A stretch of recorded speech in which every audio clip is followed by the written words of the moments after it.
Le cessez-le-feu entre l'Iran et les États-Unis ne tient plus qu'à un fil. Après l'interception d'un navire iranien par les forces américaines et les menaces de représailles de Téhéran, difficile d'imaginer de vraies négociations de paix dans les prochains jours. Les prix du pétrole sont d'ailleurs repartis à la hausse.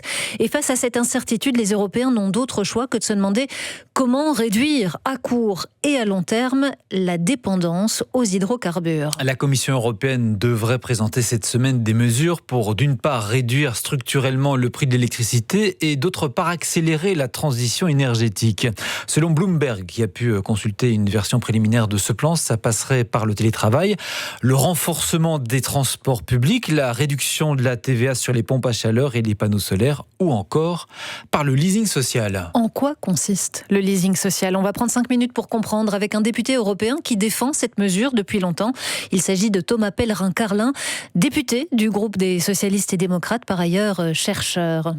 Bonsoir Thomas Pellerin-Carlin. Bonsoir. Expliquez-nous d'abord ce que vous mettez derrière ces termes leasing social. Le leasing social, c'est un mécanisme qui permet de rendre accessibles les voitures électriques pour les gens qui travaillent et qui font beaucoup de kilomètres. Ce qui est intéressant avec la voiture électrique, au-delà du fait que c'est très bon pour l'environnement, c'est que ça coûte beaucoup moins cher à utiliser. Donc, quand vous faites des kilomètres en voiture électrique, ça vous coûte 3, 4, 5 fois moins cher que de faire ces kilomètres avec une voiture à pétrole. Mais on sait aussi que les voitures électriques coûtent un peu plus cher à l'achat et surtout que beaucoup de gens peuvent pas se permettre d'acheter une nouvelle voiture.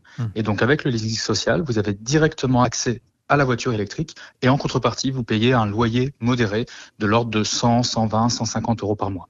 C'est un système qui a déjà été mis en œuvre en France et qui a bien fonctionné. Il y a eu beaucoup de succès, beaucoup de demandes. Oui, tout à fait. Ça a été expérimenté d'abord en janvier 2024. Et à ce moment-là, le gouvernement a été surpris par la dimension très populaire de cette politique de leasing social. Donc, il y a eu plus de 50 000 Français qui ont pu bénéficier du leasing social en à peine 30 jours.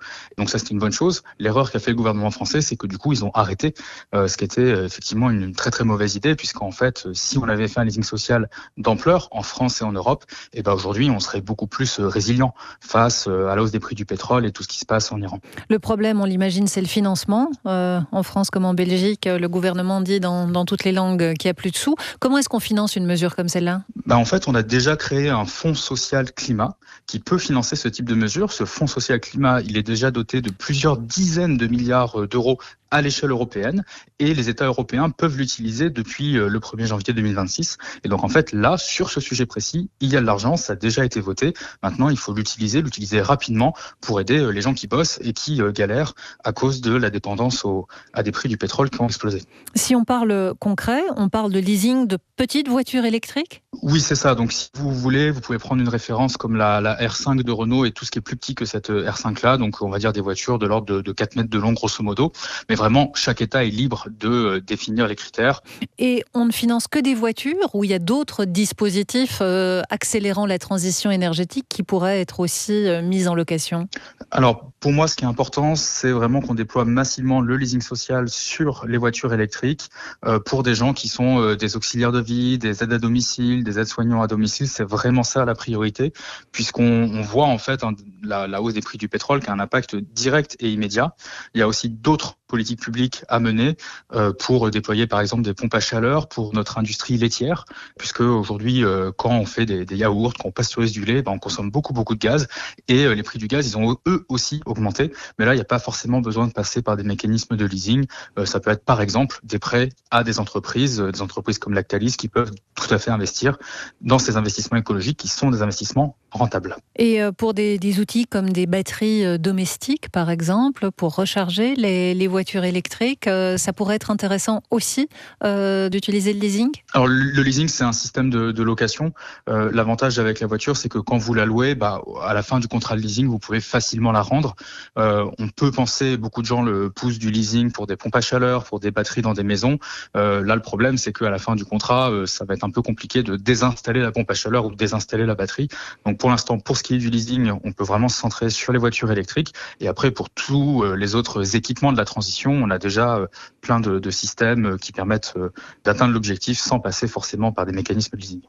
Ça forcerait également les constructeurs à s'adapter. Ça accélérerait en fait l'électrification du marché dans son ensemble et ça aurait un impact sur l'offre, sur les prix. Absolument. Et en fait, ça pousserait aussi les constructeurs à nouveau faire des voitures pour les gens.